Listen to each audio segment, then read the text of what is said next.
This show has been a bit of a mess for the last 3 hours. so, Welcome. so you're carrying a heavy workload here this final hour, buddy, because we have been all over the place since getting here at 12 o'clock. One thing we've been able to center on, though, as it pertains to the Kings, was the episode of the run that dropped last night. And something that was really highlighted in that episode was the chemistry of this team. And I wonder, and Kenny brought this up, and I think it's a great question. How much in our conversations about improving and maintaining and improving, and this free agent wish list and that free agent wish list and this prospective trade and that prospective trade, how much have we taken for granted the fact that this team really seemed to like each other? They seem to be really, really close, and tinkering with that could affect the on-court product. Yeah, I think it's something that you always take into consideration, but you also have to be realistic the whole time. And a lot of NBA players are good guys. A lot of them fit into a locker room. A lot of them have pre-existing relationships with players already on your team. So it's not like you're just starting from a blank canvas and saying, okay, let's throw this thing together again and see if it works out. There's carryover from last year. There's new pieces and things that always happen, but there are usually ties, right? Like there are very few players that don't know of each other or haven't played against each other in some weird way. We talked about it, how Malik Monk and De'Aaron Fox, played together at Kentucky, but how, Trey Lyles is also a Kentucky guy, and all the Kentucky guys go back and see people during the summer. And then you throw in like a guy like Kelly Oubre that could be a weird fit in a locker room, but is a guy that played on De'Aaron Fox's AAU team. They've known each other for, better part of 10 years now. They like each other. They're friends.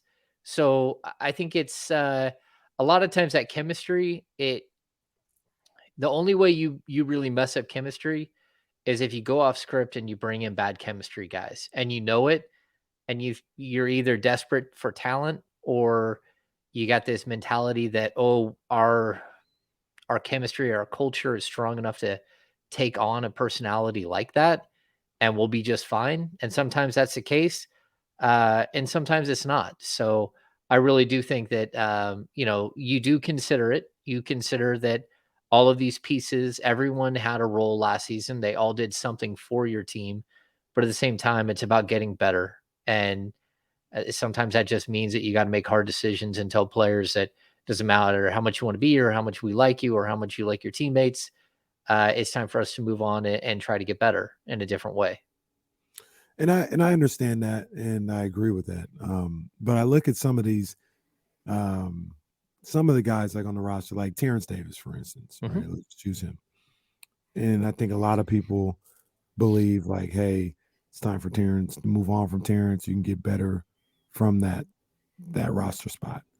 And in theory, yes, you can. But in actuality, like the guy that you're going to be bringing in to take Terrence Davis' spot, how much better is he probably going to be than Terrence Davis? Like, for instance, like his name brought up earlier, and I really like the guy. If he came in, that would be great. But how much better is Josh Okogie than Terrence Davis?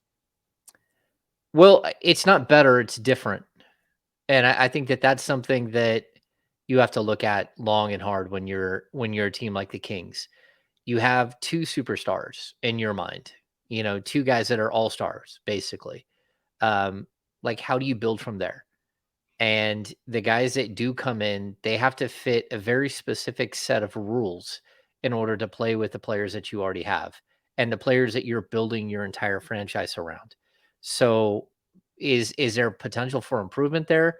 Yeah, Josh Okogie is a much better defensive player than Terrence Davis. But Terrence Davis is a much better offensive player, and he's a much more dynamic, high flyer, and he brings energy. And like, so you have to sort of manage the give and takes. I mean, we were just podcasting, and I brought up the point on the podcast, like, look, at pick number 24, we're all looking at like a group of like 10 players that are all 6'8", like long athletic wings with, 7'1", 7'2" wingspans. And like that's what almost everyone is centered around when they're looking at what the Kings are looking for, right? Isn't that what Kessler Edwards is? And isn't it possible that because he's been in the league for 3 years that he's already a better player than any of those players will ever be, or certainly they will be in their first year or two? And the answer is yes. And he's already been in your system, and so you do have to manage these things, but at the same time, it's always about getting better. It's always about having a game plan in case you come up with a major injury, or a game plan for 2 years from now when you know you're going to lose someone in free agency. So I think that there are so many variables when you're building a team, that culture and how teammates fit together, and whether they like each other, it's part of the equation. But it's also, at the end of the day, it doesn't matter if Harrison Barnes is like one of the greatest team players you've ever had, who's a great community guy, great social justice initiatives, great in the locker room, great at teaching young players about how to take care of their bodies, all these things, a really solid NBA player. If you can get better, you have to get better.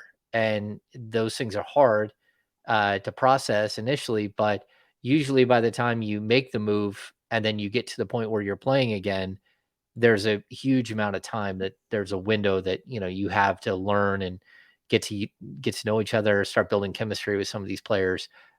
Certainly not when it happens at the deadline, but when it happens during the off season, you have all this time to kind of work through some of that stuff. And James, I guess and it's not even a question. Like, nobody has the answer to this. It's just another statement. Yeah. It's like, but the conundrum is always, are you really getting better, or did you just get different? Like, a lot of times we see people like they just want change, just to say like we're making change and we're making improvements. But like, for instance, I talk about Cam Johnson a lot. I would love Cam Johnson here. And I think he's a really good ball player. In a vacuum, I think he's better than Harrison Barnes today, right? I think he's a better player. But in reality, like, Cam Johnson's not going to come here and average 25 points a game. He's probably going to average 15 to 16 points a game if you're lucky. And I thought, Harrison Barnes wasn't that good defensively this past year, but you had the numbers that showed he actually was pretty good this year. And Cam Johnson probably do around the same thing. So, like, if I brought in Cam Johnson, I'm like, yeah, I really improved, but when you really look at it, it's probably the same production, and now you're kind of rolling the dice of whether or not the fit is going to be the same thing. And like I said, nobody has the answer to this. It's just something that I think about. But that's another thing to bring in. Like, are you actually improving? Yeah, I mean, that is the most difficult thing that faces a general manager, because, I mean, again, like, while I have a slightly different perspective on the Iman Shumpert era of Kings basketball, there's no doubt that the second they traded him, they sort of lost their soul that season. And I don't think anyone expected that, because it's not like Iman was a great player at that point. He just wasn't. He was okay. He hit some shots. He had some moments, but he also missed games. He also couldn't be relied on for more than 18 to 20 minutes a game. He did not go on to play. I don't even know if he played any games after that, maybe a couple of games after that. But he was a player that meant so much.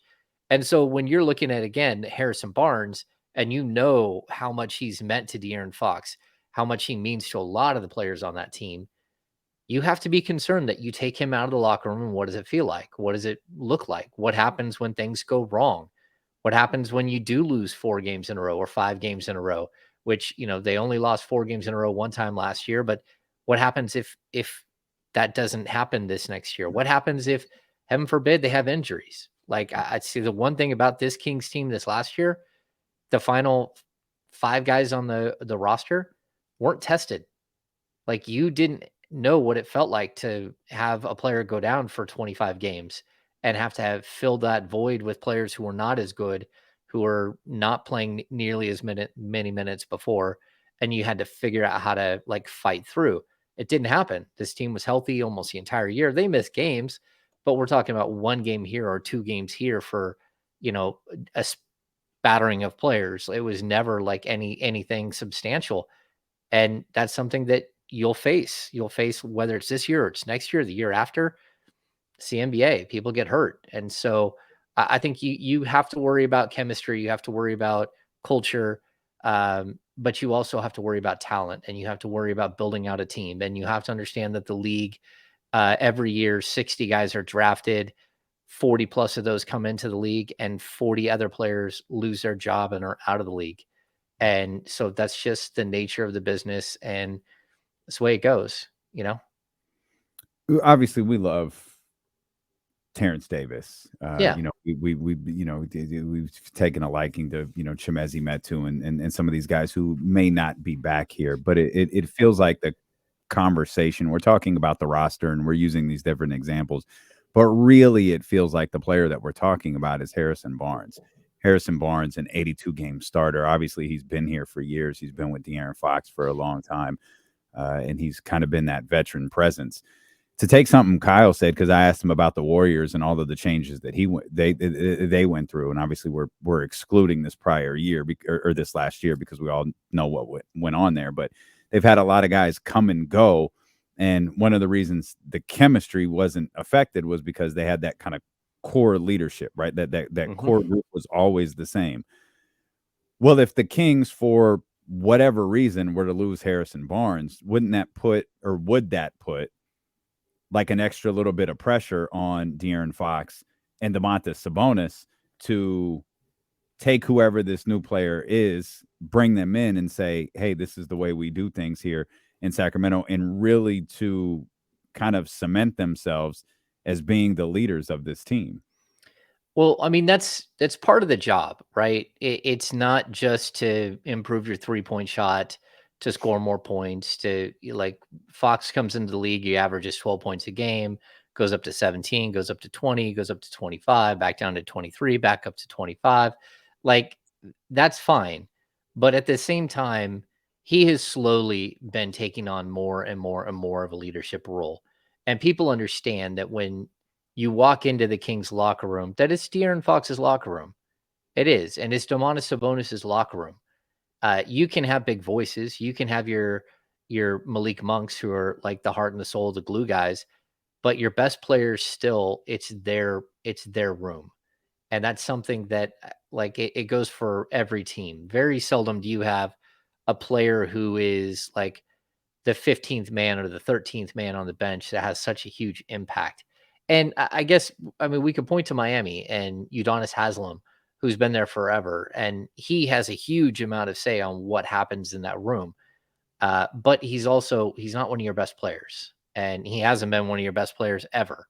And certainly not like the last 7 years where he's averaging like 1.5 points per game. But that doesn't like lessen his impact. And so what you're hoping is that you've done enough as a franchise to build players up like Demonis, like De'Aaron. And then it's hard after you get past that because you don't know who's going to be there and who's not. I mean, certainly Kevin Herter, but Herter's only been there a year. Malik Monk's only been there a year. Davion's only been there like 2 years now. You're doing these things to try to build up to where it's self-sustaining and that you can make moves with players and not worry so much about the leadership roles inside.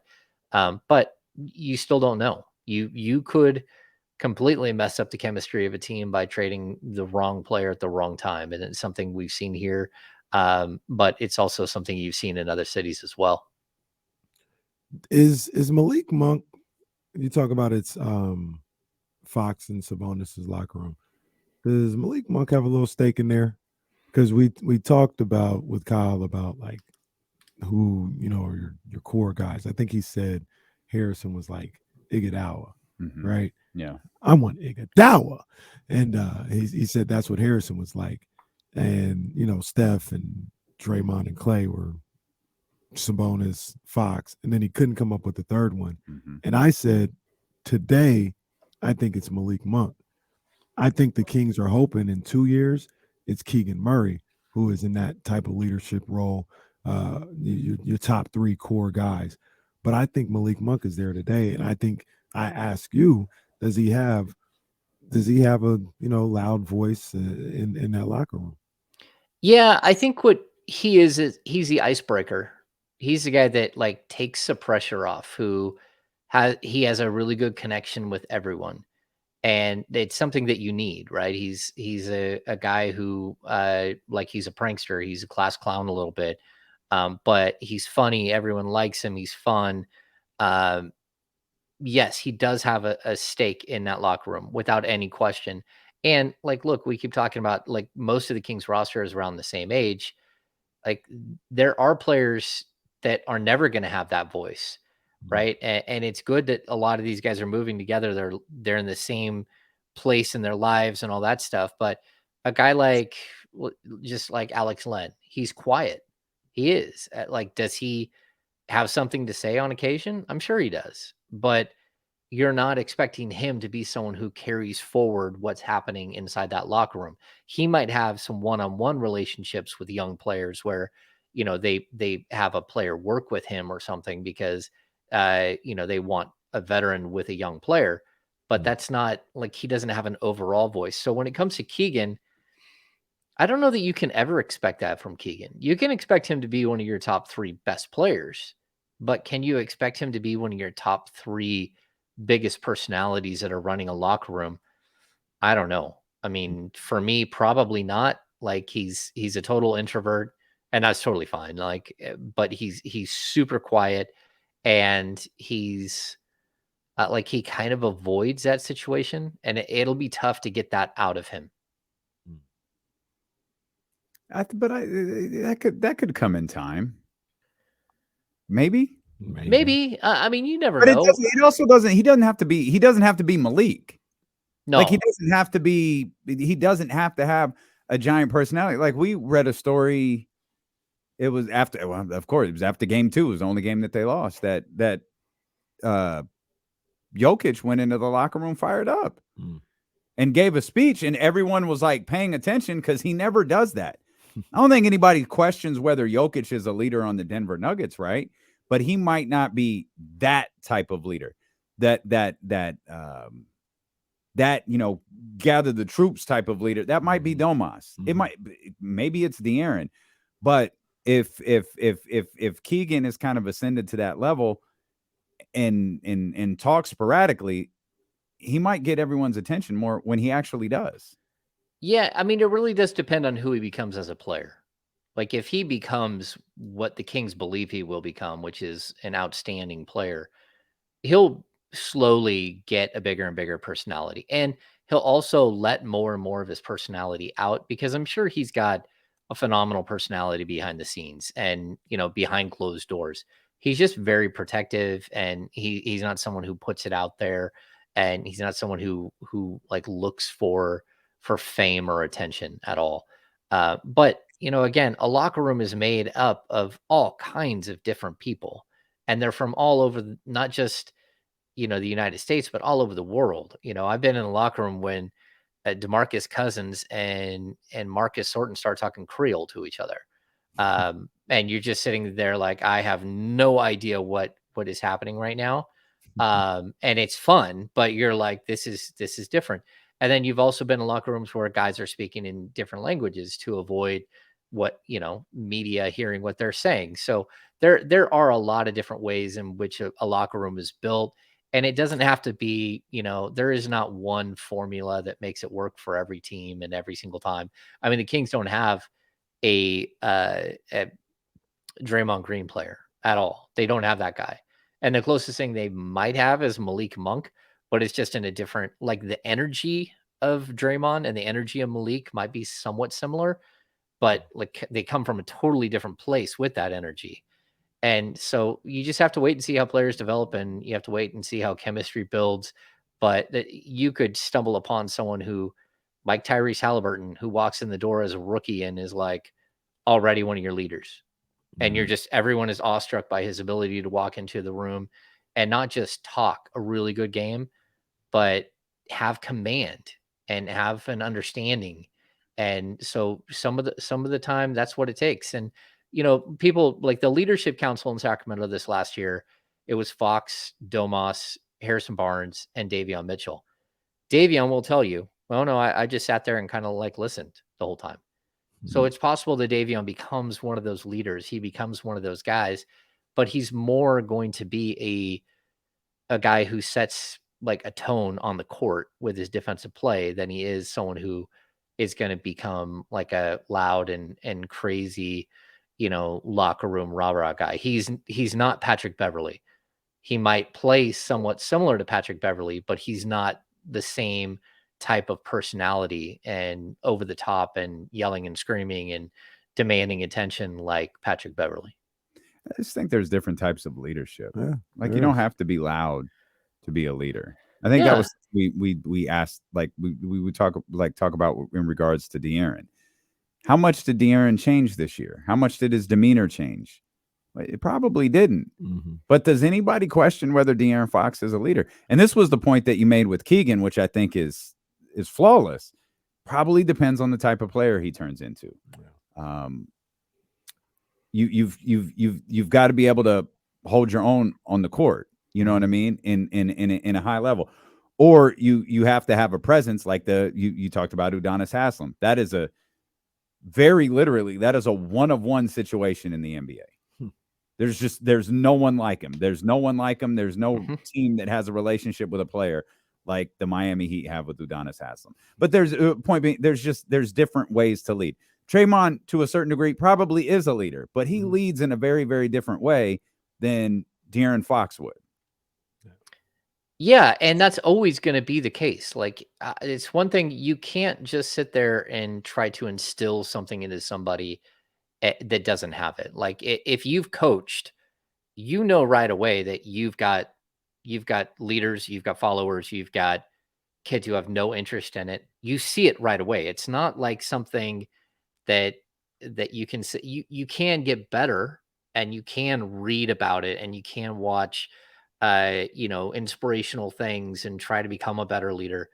But I think leaders can become better leaders. I think people who aren't leaders, it's difficult. It's difficult for them to become like outspoken leaders. That doesn't mean that like we have so many incredibly smart people who like are able to create these amazing things down in Silicon Valley, right?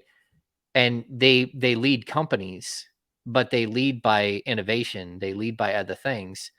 But that doesn't mean that they're a bad leader. It just means that they might not be someone who is comfortable at all stepping up in front of a crowd and having that conversation. That's where I don't know if there will come a time or when that time will come when Keegan Murray will feel comfortable stepping in front of a crowd and being that. But that, again, it doesn't matter. Like, as long as the team understands, just like building culture, building chemistry, it's when you're putting together a team, you need that voice. You need those people. And you know that you have one very specifically in Domas. Domas is a leader big time behind the scenes. But I think you also see that De'Aaron Fox is a leader in his own way, and Monk is a leader in his own way. So you start piecing these things together. When you lose one, it's almost like when you lose a small forward, you need another one. When you lose one of those leaders, you got to find another one. And for years, the Kings searched for a leader, and they kept bringing in guys that they thought would connect with DeMarcus Cousins in some way, whether it was like Chuck Hayes because he went to Kentucky or Patrick Patterson because they were teammates in Kentucky, whatever it was. Like, none of those things ever worked. That even his rookie season, Samuel Dalembert, they brought in Samuel Dalembert to like help him in his transition from the college game to the pro game. It like you have to be willing to be led as well. And some people aren't. And, again, it's complex, but you have to look at it in a lot of different ways, and you have to try to build your team with all of these things, these ideas in mind.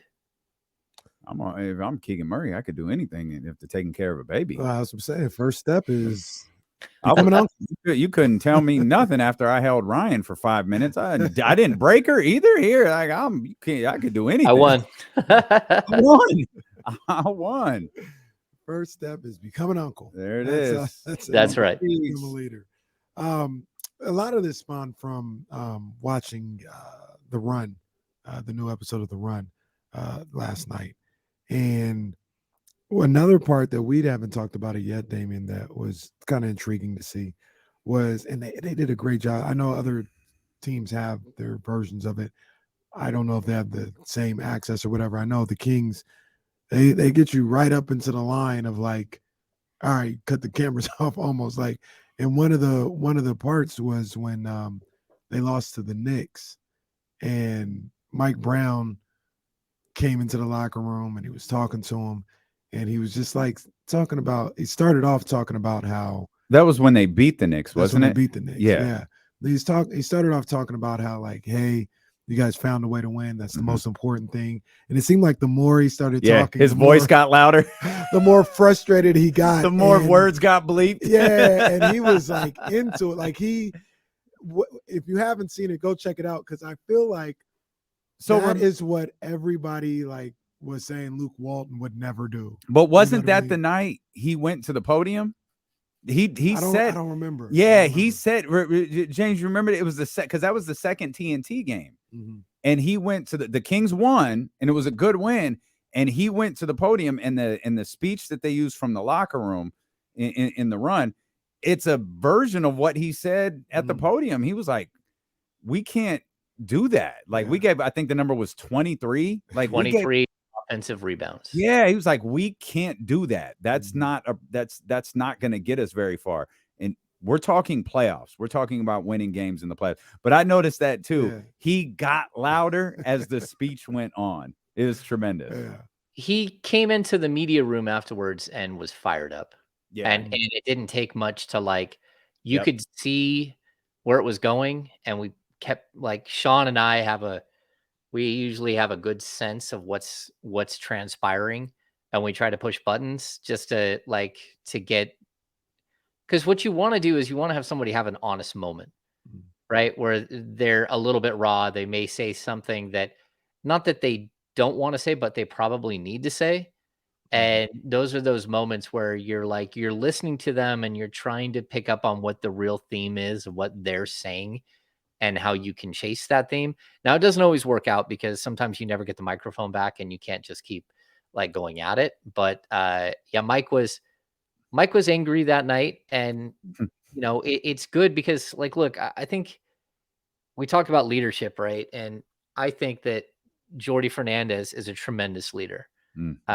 I also think that Doug Christie is a tremendous leader. Doug is intense when he's coaching. I remember walking over to him like, "You good?" He goes, "Not yet. We haven't won the whole thing yet. You know why I'm here." And I'm like, "Okay, this is where we're at right now." We had, the moment where Jay Triano brings out, Manny the Mannequin. And, the whole purpose of Manny the Mannequin is basically to say that even a mannequin standing under the basket with one hand up in the air can get 10 rebounds a game. And, but Jay Triano is a very unique and different personality and a total leader who's been a head coach before. And so I think it's good because Mike Brown's staff, you weren't always hearing the same thing from the same voice. A lot of it is Mike Brown's, filtered down voice, but they had big games where Doug Christie addressed the team. They had big games where Jordy Fernandez addressed the team, where Luke Laux addressed the team. And these are things where you're allowing these assistant coaches to also to give a different perspective. They understand what the coaching idea is. They understand what the game plan is. They're not going to go off script and start telling somebody to do something that isn't part of the game plan. What you're doing is you're letting your players hear a different voice, because an 82 game season is brutal and it's hard. And if things go south, it gets even worse and worse. And, I think by building the right coaching staff, Mike really helped himself in year one, because he pushed these guys really hard. I don't know if we'll see the same thing in year two, where they're practicing every single day and they're doing the things that they're doing that they did this last season. You never know. Maybe they will. Maybe they will bring in young players that can keep doing things like this. But if you're going to do that, you've got to be able to sort of share the wealth of laying down the law and being harsh on people. And then, you can take turns being the other guy, being the good cop who pulls the player aside afterward and say, "Hey, look, I know you just got raked over the coals there, but let's have a conversation. Let's make sure you're okay, and go have lunch. Let's figure this thing out together." So a really, really nice, overall locker room and overall coaching staff this season. I actually want to ask you more about that, the year two thing, because I think that's interesting. And we'll also see if we can get an update from James on Sasha's injury. That's all coming up. We're contractually obligated to take our last commercial break of the day. We'll be back with more of our 1320 Kings insider. James Ham here as D'Lo and Casey continue on Sacramento Sports Leader, ESPN 1320. Excellent. Yeah, man. Yeah, Alex, you bring up the damn talking like I'm already dead that Harrison Barnes said. That was his answer to me because I said, like, look, what if this is your last game in Sacramento as a member of the Sacramento Kings? Like, is there something you want to say? And you're like, oh, you acting like I'm dead. Like, no, but in basketball terms, you might be, because although Sacramento has a tendency to bring guys back again and again, Ben McLemore twice, Tyreek Evans Barnes, twice, new John Salmons. John Salmons like 14 times it felt like, but I think it was only twice. I think it was 13. Yeah. Yeah, Alex, that's what it is. You're catching him in an honest moment. And like when you've been around certain players like Harrison or like De'Aaron, like you can tell when it's a good mood, you can tell when it's a bad mood, you can tell when it's introspective mood, you can tell when you're not going to get anything and you're wasting your time. And so you try to look at those moments and kind of like pick and choose when it's right to push and when it's not.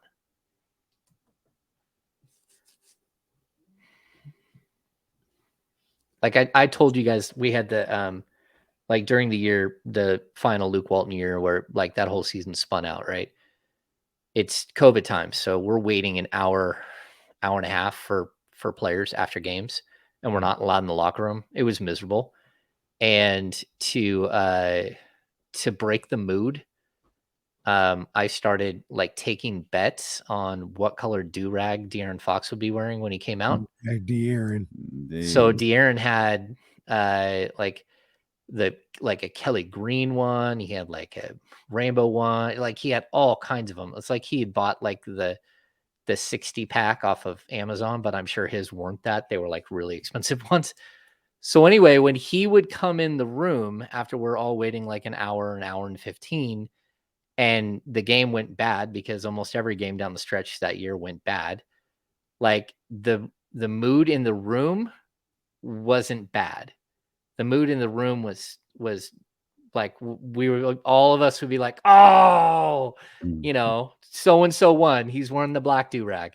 So like I bring this up because it's one of those things where like we were able to break the ice again and again and again and try to get more out of him. Like he would come in, he would laugh, he knew what we were doing, and next thing you know, it was a much better interview than it probably would have been before.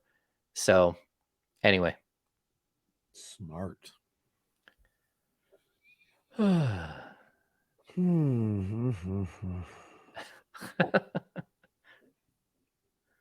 no sports on right now.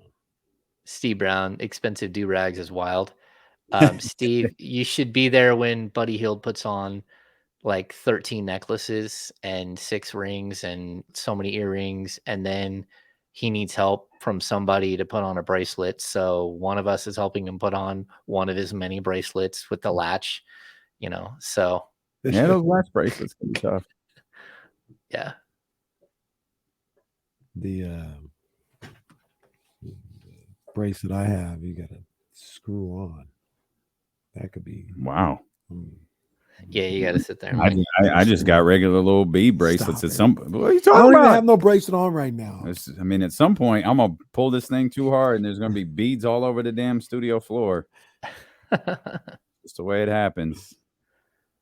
Yeah, I'm like, Buddy sounds like Kenny. That's facts. Oh, no, he doesn't sound like. I don't know. I mean, Bryce I don't have a lot of bracelets. Well, I got a couple.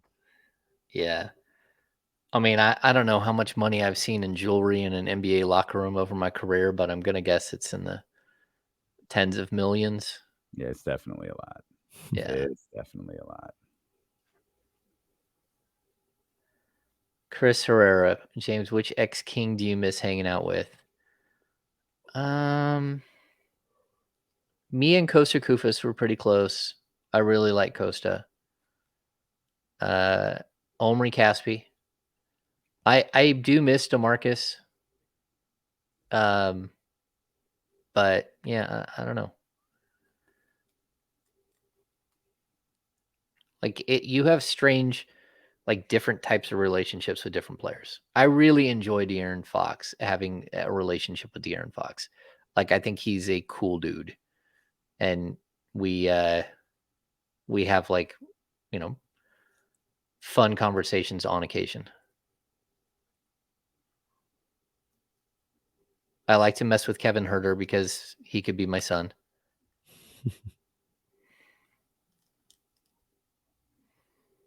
No Kings players ever come out on a boat. I did break a story from the boat, though. Hang on, Hammer. Sorry, Hammer. We're coming back. All right.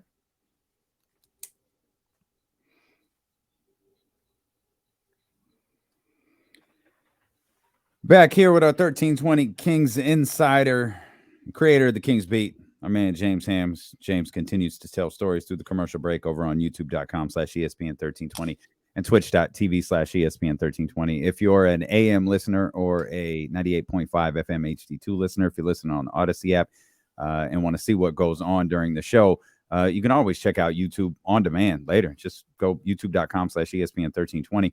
You can catch the James Ham show. You can catch all of the different silliness that goes on during the commercial breaks. All of the different little segments are posted.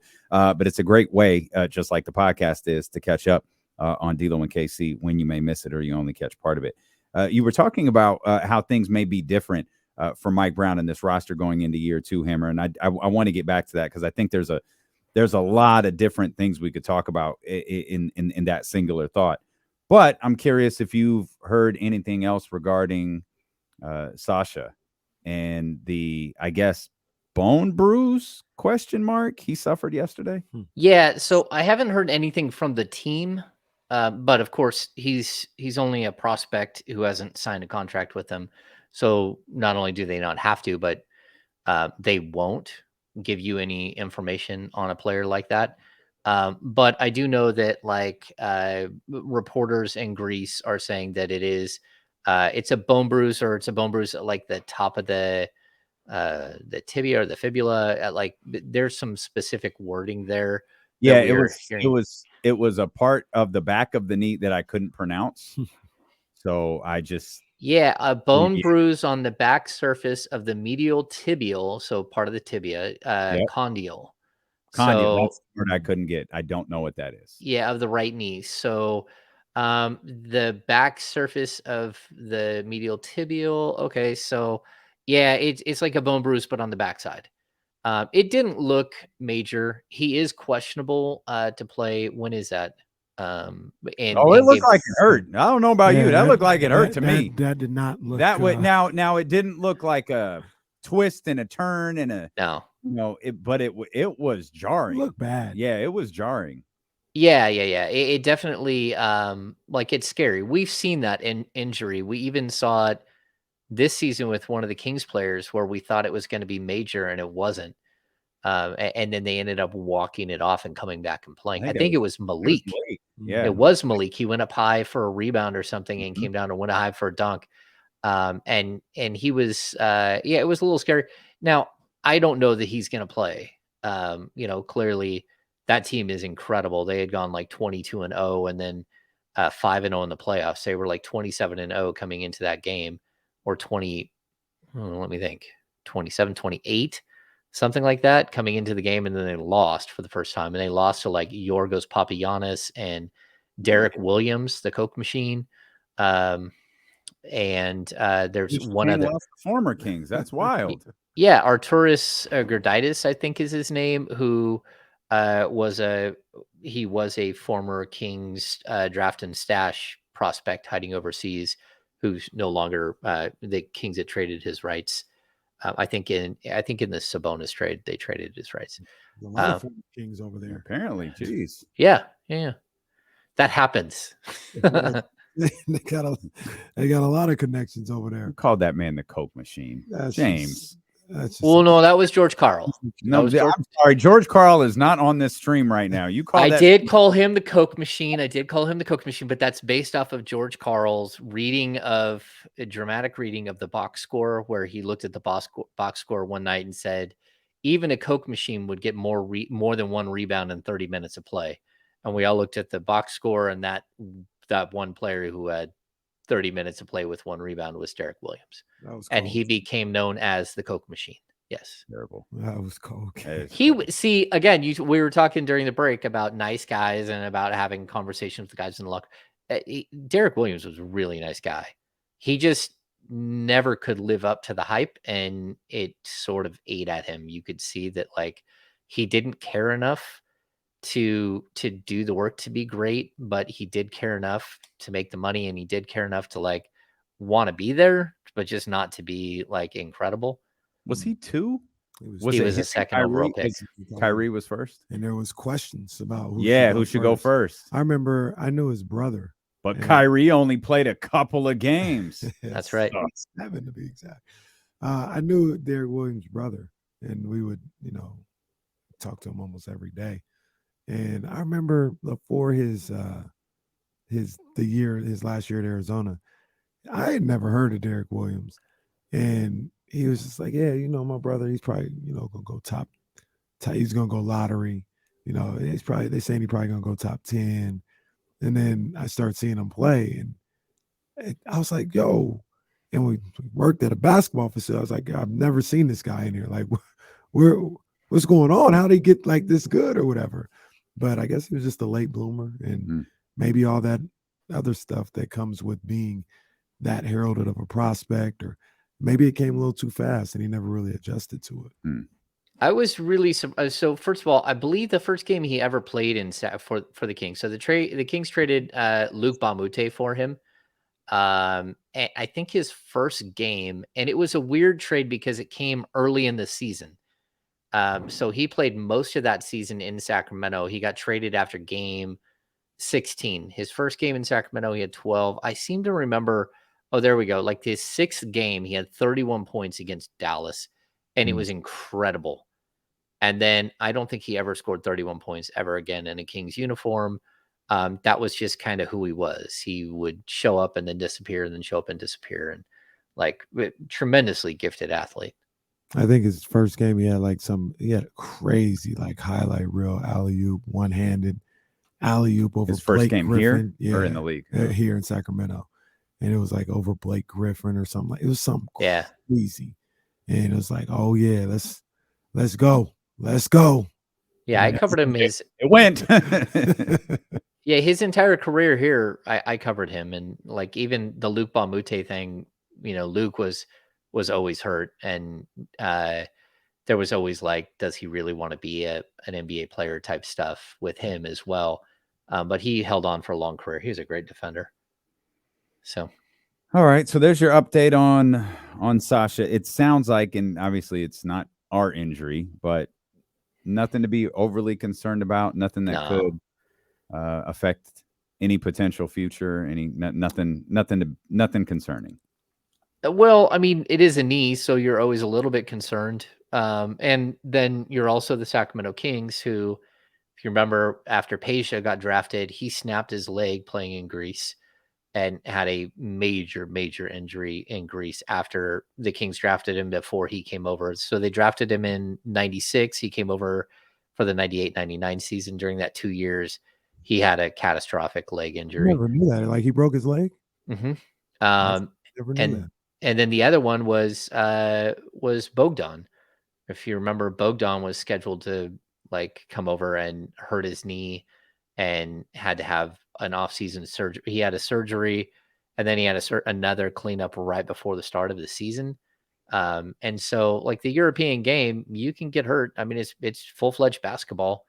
And so it's physical and all that stuff. So you're hoping that, it's not something that keeps happening. I like, again, I don't know if he's going to play. I'd be surprised if he can walk, he's going to play because it's the Greek League finals.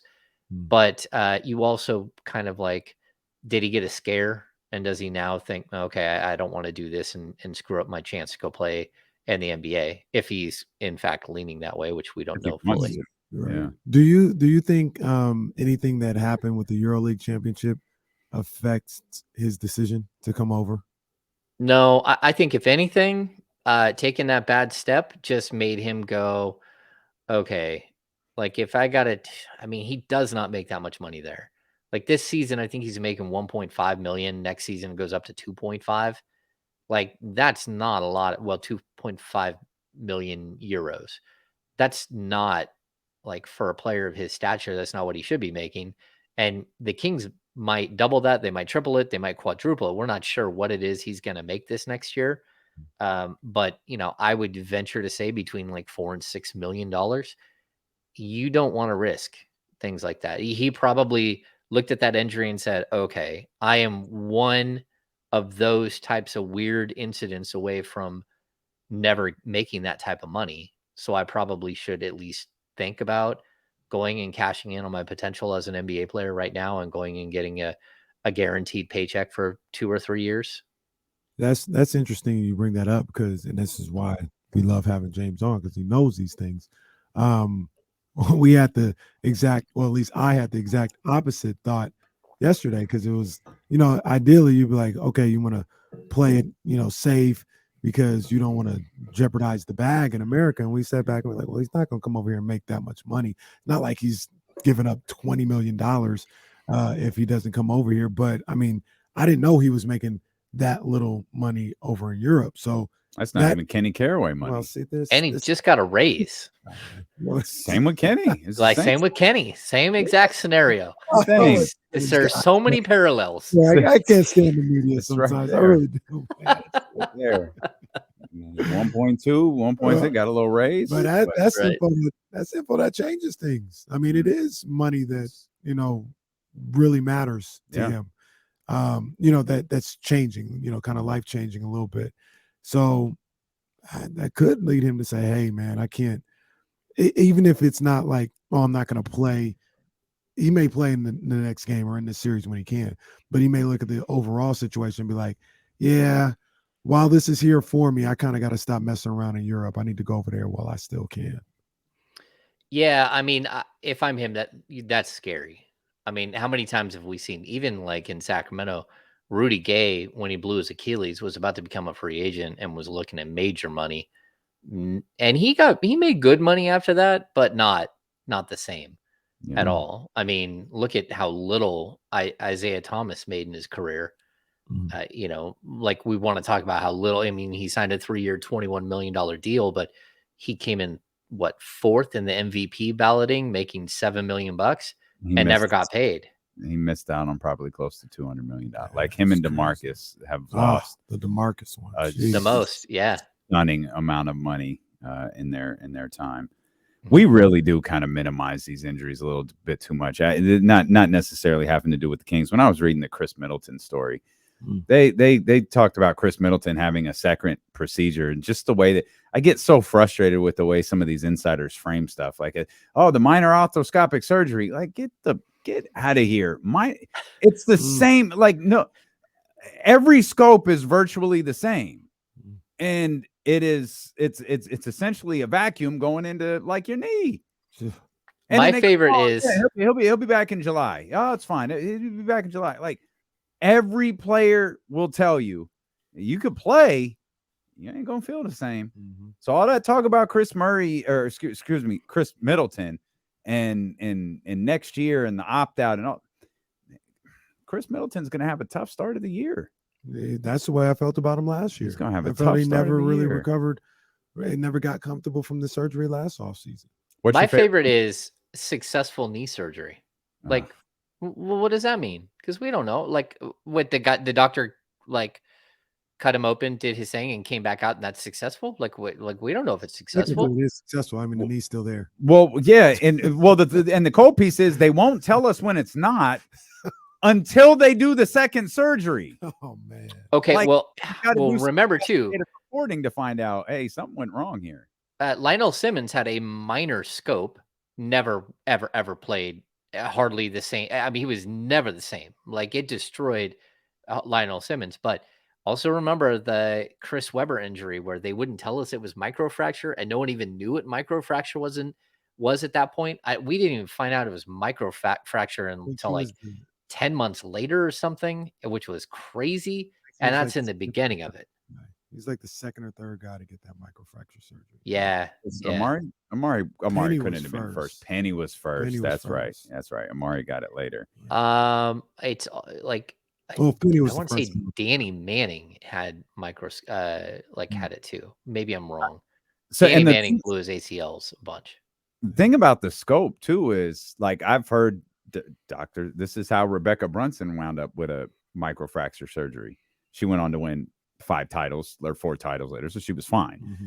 But they were doing a scope. They got in and were like, "Oh, okay, this little vacuum job isn't going to work." Oof. She went to and the understanding was you're going in for microfracture, but what we're doing is looking. If there's something we have to fix, we've got to fix it. Like we're not going to bring you out and then do it again. Like Right. if we've got to fix it, we've got to fix it. And had to do microfracture. Now this was further along in the process. And again, she wound up to be the greatest rebounder of all time and won 5 titles. So she was fine. 5 more titles. So she was fine. But yeah, they're like they just act like the scope is nothing. Like the scope, you could have a scope. We went in there and fixed about 6 or 7 things. But yeah, no, we'll tell everybody it's a scope. And then you're expected to just come back like it's nothing. Yeah. Well, that and someone asked earlier about Domantas Sabonis' hand. What's going on there? He did not have surgery, but that doesn't mean he was going into a hand specialist again to see if he needed surgery, and it still hasn't been ruled out. Sean hung out with him last week at the Sacramento Zoo, which was he was there saw for that. the first 5. Yeah, he's Why? part of the panel for I think it's California First 5 or whatever it is. Okay. So like traumatic incidents in young children's lives. Yep. Yeah. So he was on a panel, and Sean said he was amazing. He hung out and talked the whole time. He didn't like do his piece and then jet like a lot of players do in those situations. And but yeah, he's got a little dude. He's got another little one on the way, and he was involved in a charity thing, and so Sean went out with Fox 40, and but yeah, they don't. What's that? His wife is pregnant. Oh yeah, I don't think I knew that. Another one coming. Good. Yeah. Babies everywhere. I think they have a girl on the way. Crazy. Yeah. Okay. I think they put that out there on the Instagram. Trey Lyles. Well, and I know Trey's getting married. That I came across that on. Oh, see, I didn't know that, but he's dating a professional soccer player, right? I'm not familiar with the young lady. Okay, yeah, I think she's a female soccer player. Okay. She certainly looked like she could be a soccer player. Okay. Yeah, I'll have to look that one up. Very nice. It was roses everywhere. Oh. He did it up. He did his thing. He did it up. He's a good dude. He's again, that's another guy we were talking during the break. He's one of those people I like to talk to. We have conversations, and he's always got a book in his hand. He's always reading something different. Yeah, he's a good dude. So I would have been shocked if he didn't do it up, like, go all out for an engagement. Trey seems like he has a really dry but incredible sense of humor. Yeah, I mean, Trey, he's an intellectual. That's what you get from him. Like, he's a really, really smart dude. Like the show. Who happens to play basketball. Yeah, it's a lot like the show. It's very intellectual. On one of the episodes of The Run, I think it was 9. I didn't miss this situation, but an altercation he had with Herb Jones, Trey Lyles. Oh, yeah. I missed that. Yeah. Our show is over. It's happened quickly. Like it's snuck up on us. Like it happened quickly. We've got NBA. Who you got tonight, Hammer? Denver. Okay. All right. Well, Denver. I don't even have to ask. I think I'm going Denver in 5 now. I was Denver in 6. Wow. So am I. Wow. No, you've got Denver in 6. No, stop. Don't do that. You've got Denver in 6. You know what? You're on timeout for the next 2 days.